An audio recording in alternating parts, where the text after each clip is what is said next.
السلام علیکم ورحمۃ اللہ وبرکاتہ الحمدللہ وحدہ والصلاة والسلام علی من لا نبی بعدہ اعوذ باللہ السمیع العلیم من الشیطان الرجیم وقال اللہ تعالی فی القرآن المجید والفرقان الحمید۔ میرے عزیز بھائیوں، میرے ہم وطن مسلمان بھائیوں اور بہنوں، ہمارا جو موضوع چل رہا تھا وہ تھا یہودیوں کی بربریت اور ان کے جو آج کے یہودی اسرائیلی ہیں ان کے آباء و اجداد کی کارستانیاں، کہ انہوں نے کیسے کیسے نبیوں کو نقصان پہنچایا، اپنے اللہ رب العالمین کے احسانات کو جھٹلایا۔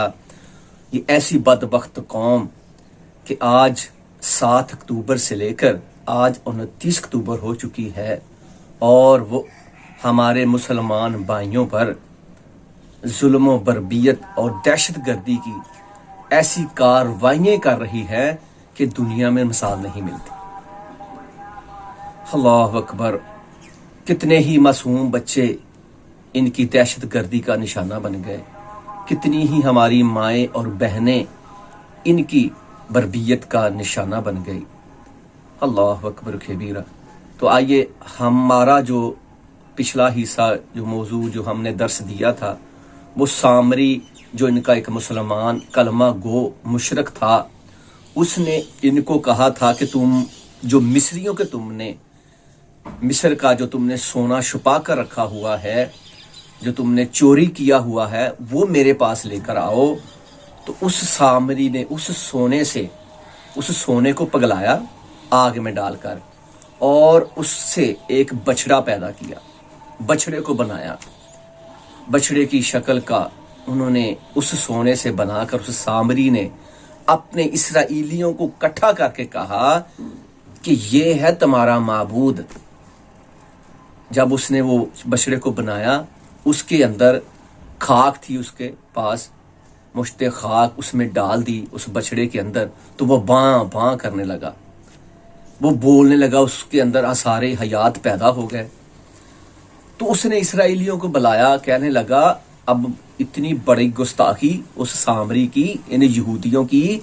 اس نے کہا کہ موسیٰ علیہ السلام تو بھول گئے، وہ تو کوہ طور پر معبود کو ڈھونڈنے چلے گئے، تمہارا معبود تو یہ ہے۔ موسیٰ علیہ السلام تو بھول گئے، انہیں کیا پتا کہ معبود کدھر ہے، تمہارا معبود تو یہ ہے، تم اس کی عبادت کرو۔ اللہ اکبر کبیرہ۔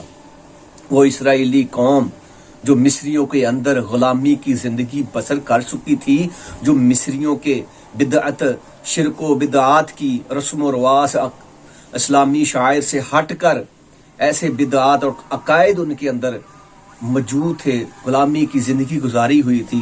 مجھے آج اس بات پر ایک بات مجھے یاد آ گئی کہ آج ہمارے مسلمان ہندوستان میں بہت دیر تک اکٹھے رہ کر آئے ہیں، تو آج بھی ہمارے اندر ہندوؤں کی رسم و رواج پائے جاتے ہیں۔ یہ وہ ایک میں سمجھتا ہوں دیکھا دیکھی جو کام چل رہا تھا ہندوستان میں، وہ آج ہمارے مسلمانوں بھی پائے جاتے ہیں۔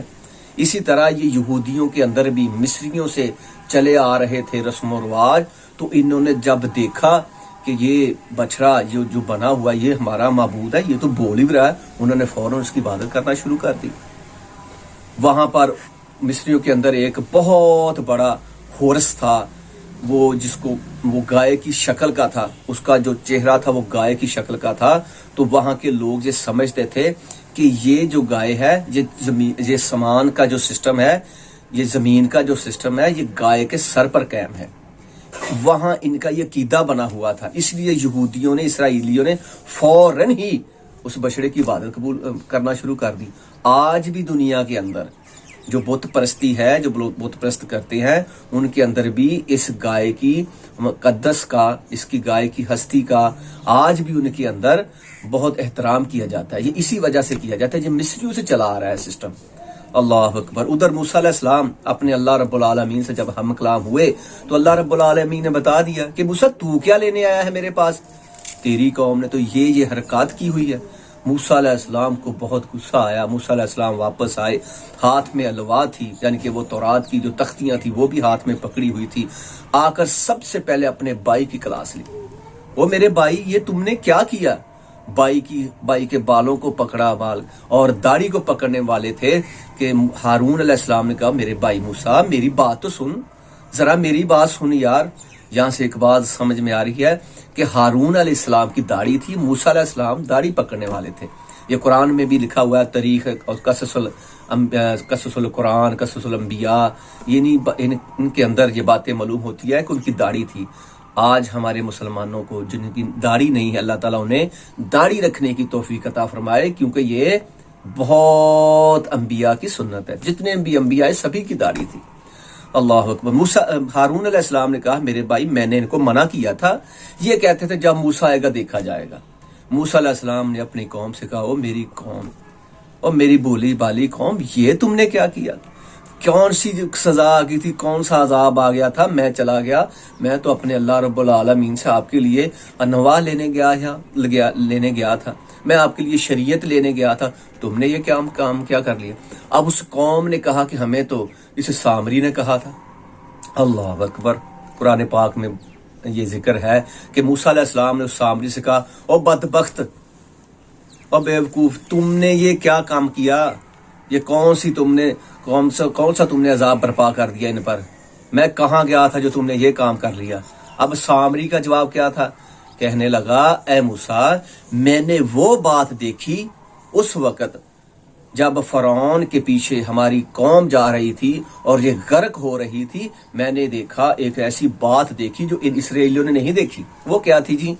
میں نے جبرائیل علیہ السلام کو دیکھا کہ وہ اپنے گھوڑے پہ آ رہے ہیں، ان کے گھوڑے کی جو سم ہے نا، ادھر سے ایک خاک اڑ رہی ہے، اس خاک سے میں نے بہت سارے مشاہدات دیکھے۔ وہ جس جگہ پر زمین کے اوپر گرتی تھی وہ وہاں پر سبزہ اگاتا تھا، تو میں نے وہاں سے یہ بات آپ ذہن میں رکھیں، میں نے وہاں سے ایک مٹھی بھر وہ خوراک لی اور میں نے اس بچڑے کے اندر ڈال دی اور یہ بچڑا باں باں کرنے لگ پڑا ہے۔ یہ دیکھو میں نے کتنا بڑا کام کیا۔ موسیٰ علیہ السلام کو اتنا غصہ آیا کہ ہاتھ میں جو تختیاں تھی، جو علامات تھی، وہ تورات کی، وہ گر پڑی۔ اللہ رب العالمین کے سامنے موسیٰ علیہ السلام نے اس بدبخت کے لیے پھر بد دعا کی کہ جا سامری، تو جب تک زندہ رہے گا تو پاگلوں کی طرح پھرتا رہے گا، جب بھی تیرے پاس کوئی تجھے ہاتھ لگانے کے لیے آئے گا تو خود کہے گا کہ میرے پاس نہ آنا، مجھے یہ مسئلہ ہے۔ اللہ تعالیٰ تجھے ایسی بیماری میں مبتلا کرے، اور یاد رکھنا تیرے جیسے گمراہ لوگوں کا، ادھر دیکھیں کہ شرک کرنے والوں کا، اللہ کے علاوہ جس نے معبود بنا لیا، مشکل کشا بنا لیا، ہاں جی، حاجتیں پوری کرنے والا اس نے بنا کر ان کو دے دیا۔ موسیٰ علیہ السلام نے کہا تیرے جیسے گمراہ لوگوں کا میرے اللہ کے ہاں بہت بڑا عذاب ہے۔ تفسیر تعلیم القرآن لکھنے والے امام صاحب نے لکھا ہے کہ شرک اتنی بڑی بیماری ہے، اگر کسی قوم کے اندر آ جائے تو وہ قوم دنیا میں غلبہ نہیں پا سکتی۔ نبی کے ہوتے ہوئے، شریعت کے ہوتے ہوئے شرک منصب نبی کے لیے بہت بڑا مسئلہ ہے۔ نبی کبھی یہ برداشت نہیں کرتے، اللہ بھی نہیں کرتا۔ شرک اتنی بڑی بیماری ہے کہ کافروں نے آج ہمارے ملکوں میں، ہمارے معاشروں میں اس چیز کو رائج کیا ہوا ہے کہ کسی نہ کسی طرح مسلمانوں کے اندر شرک رائج کر جائے تاکہ ان کے دل کمزور پڑ جائیں، یہ کمزور ہو جائیں، یہ جو ہمارے سامنے میدانوں میں آ کر کھڑے ہوتے ہیں یہ میدانوں میں کھڑا نہ ہو سکے، یہ غلبہ اسلام کی بات نہ کر سکے۔ اللہ اکبر۔ شرک اتنی بڑی بیماری ہے۔ توحید، اللہ رب العالمین کی توحید مسلمانوں کے اندر ایمانی جذبے پیدا کرتی ہے۔ توحید والے ہی دنیا میں غالب آئیں گے انشاءاللہ العزیز۔ موسیٰ علیہ السلام نے اپنے رب سے ان لوگوں کے لیے معافی مانگی، پھر انہوں نے آگے کیا جواب دیا، حیران کن جواب دیا، اور موسیٰ علیہ السلام نے ان سے کیا کہا کہ جاؤ تم طور پر۔ اس کے انشاءاللہ آگے ہم اپنے درس میں آپ کو بتائیں گے کہ اس بدبخت قوم نے موسیٰ علیہ السلام سے کون سا سب سے بڑا سوال کیا، حیران کن۔ اللہ تعالی ہمیں شرک جیسی بیماری سے محفوظ رکھے، اللہ تعالی ہم سب کو زندہ رکھے تو ایمان پر، اور موت آئے تو صراط مستقیم پہ چلتے ہوئے۔